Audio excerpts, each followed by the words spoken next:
मुझे याद आ रहा है एक आपका निर्णय भी था, आपने खेल में आरक्षण की व्यवस्था की थी और उसमें शायद आप सस्पेंड भी हुए।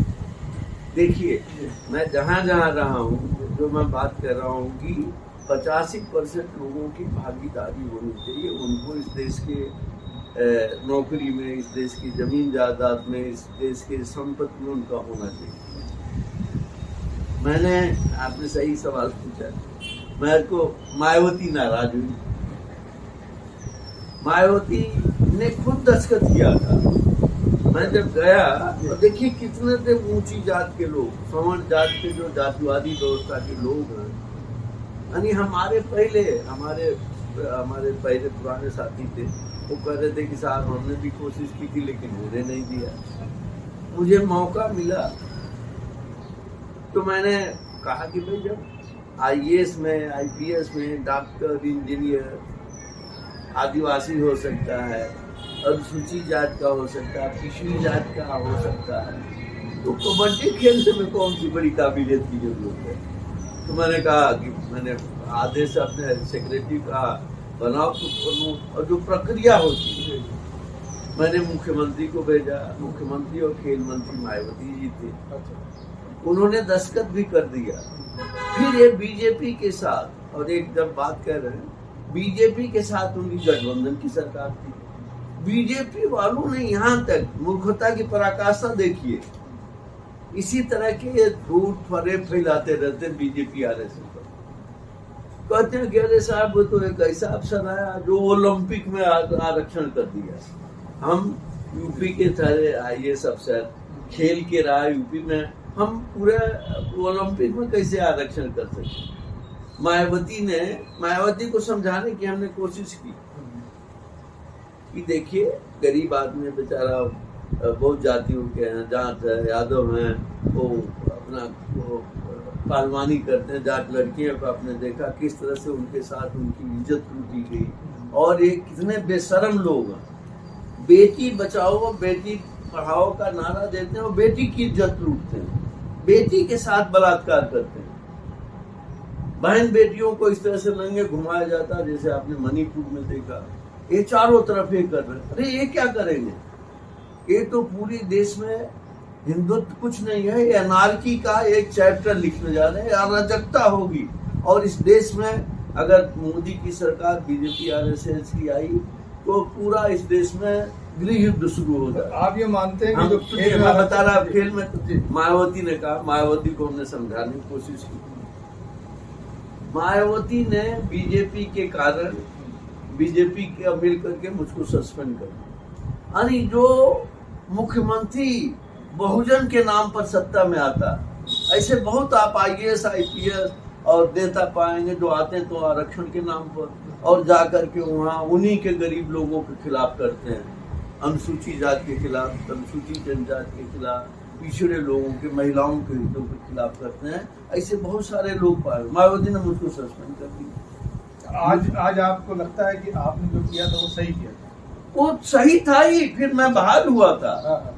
मैंने कहा था, मैंने यही बात कही थी, मायावती से मिलने नहीं गया। मैंने कहा मैंने जो कहा है, जो सचिवालय की प्रक्रिया है उसके अनुसार है। मायावती के बाप से मैं अपनी तनख्वाह वसूल करूँ। अब मायावती ने फिर सस्पेंड करने के बाद बहाल किया और नौकरी में फिर भारत सरकार में जाके रिटायर हुआ।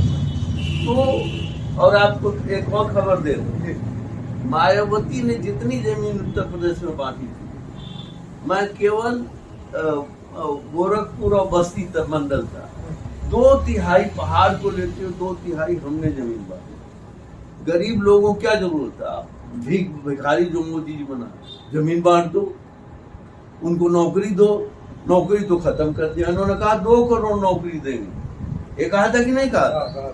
कितने लोगों को नौकरी, बेचारे लड़के लड़कियां आके धरना देते हैं। स्कूल टीचर की जगह खाली है, कर्मचारी।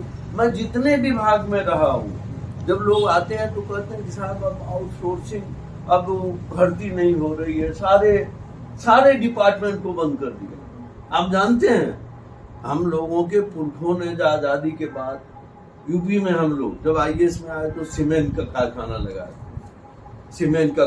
लगाया, बिजली के कारखाने लगाए, ये पूरे देश में हुए ताकि देश का विकास हो, वे देश के बहुजन समाज के लोगों को छोटे जो जिनको इन्होंने शूद्र कहा है उनको भी भागीदारी मिली।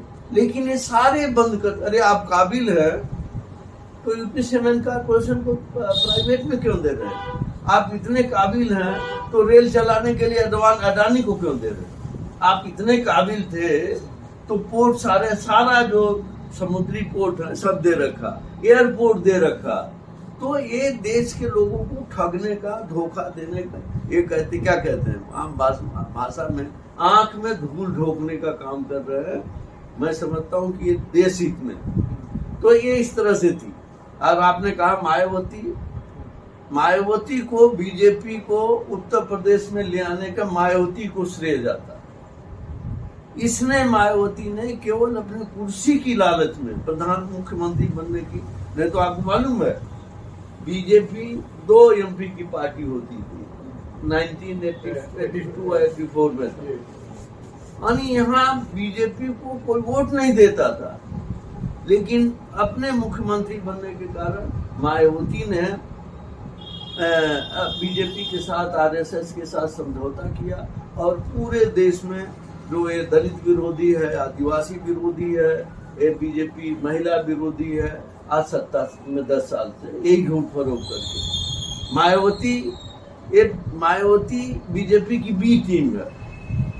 मैं अपने दलित भाइयों से भी कहना चाहूंगा कि मायावती को वोट देना, बीजेपी को वोट देना।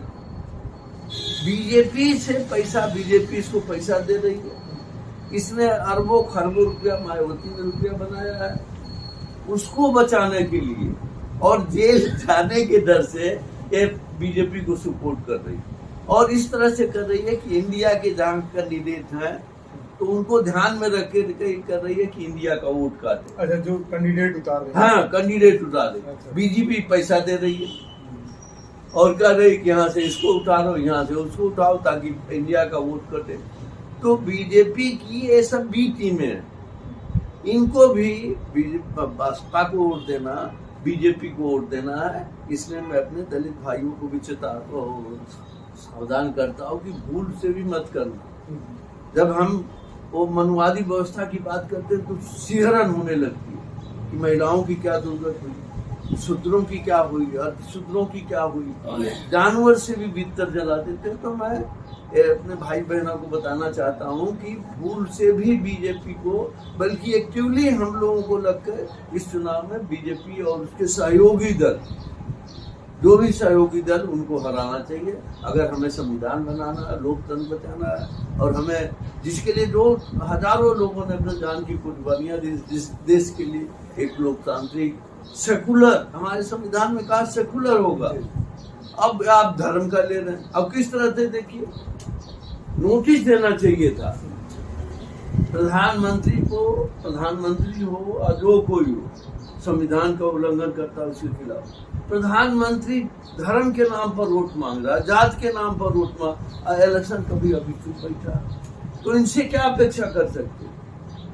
इसीलिए मैंने शुरू में कहा था कि संविधान में चेक बैलेंसेज बनाए गए हैं कि कोई मनमानी न कर सके, गैर कानूनी काम नहीं कर सके, संविधान के साथ करे और सबको बराबरी का दर्जा हो ताकि चुनाव लड़ सके। अब बताइए, कांग्रेस का भी मैंने पढ़ा था, उसके कांग्रेस का सारा पैसा जब्त करा दिया इनकम टैक्स। वो कौन है, श्री महिला है, लिए घूम रही थी, मैं छपाना चाहती हूँ, कोई अखबार वाला। यानी ये तानाशाही नहीं है तो और क्या है? लोकतांत्रिक व्यवस्था में सबको अपनी बात कहने, सुनने, अखबार में पैसा दे रहे हैं तो छापो, टीवी में है हमारी बात सही चलाओ। लेकिन ये सब खरीदे हुए लोग, मोदी और बीजेपी, आरएसएस ने सब खरीदा। बहुत बहुत धन्यवाद हरिश्चंद्र जी, आपने बड़ी बेबाकी से राजनीतिक सामाजिक मुद्दों पर अपनी राय रखी। और आज जो लोकसभा चुनाव है उसमें सामाजिक और राजनीतिक दृष्टिकोण क्या होना चाहिए, इस पर हमारे साथ थे डॉक्टर हरिश्चंद्र जी। अगले नए एपिसोड में हमारे साथ नई शख्सियत होगी, तब तक के लिए